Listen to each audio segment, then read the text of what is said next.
عزیز دوستو، ہم جس دین کے ماننے والے ہیں وہ دین برحق ہے، اور جس پیارے محبوب صلی اللہ تعالیٰ علیہ وسلم کے ہم ماننے والے ہیں وہ محبوب علیہ السلام اللہ کے آخری رسول ہیں۔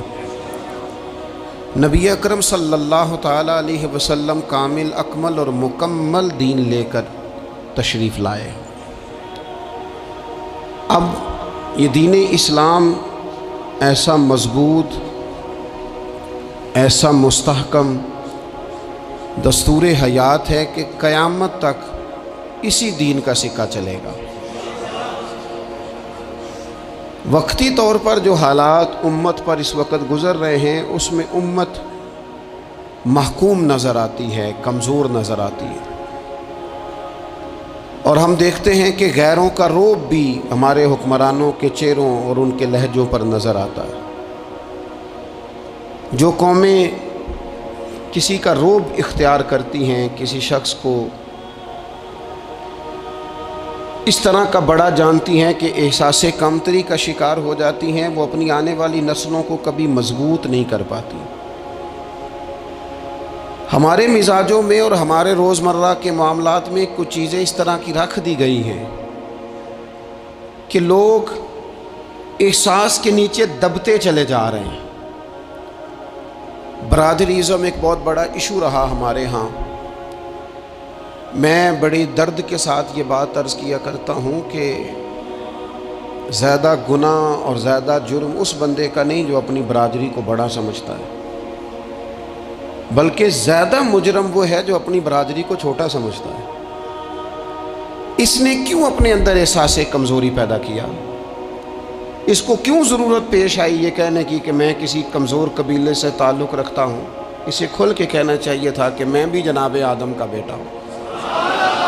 اسے کھل کے کہنا چاہیے تھا کہ میں بھی رسول رحمت کا غلام ہوں، میں بھی اللہ کا بندہ ہوں۔ کھل کر بات کرنی چاہیے۔ احساس کے نیچے دب جانا، پریشان۔ پھر اسی طرح کا معاملہ امیری غریبی کا ہے۔ غربا کیوں یہ سمجھ بیٹھتے ہیں کہ جس کے پاس پیسے زیادہ ہیں شاید فضل بھی زیادہ اسی کے پاس ہے؟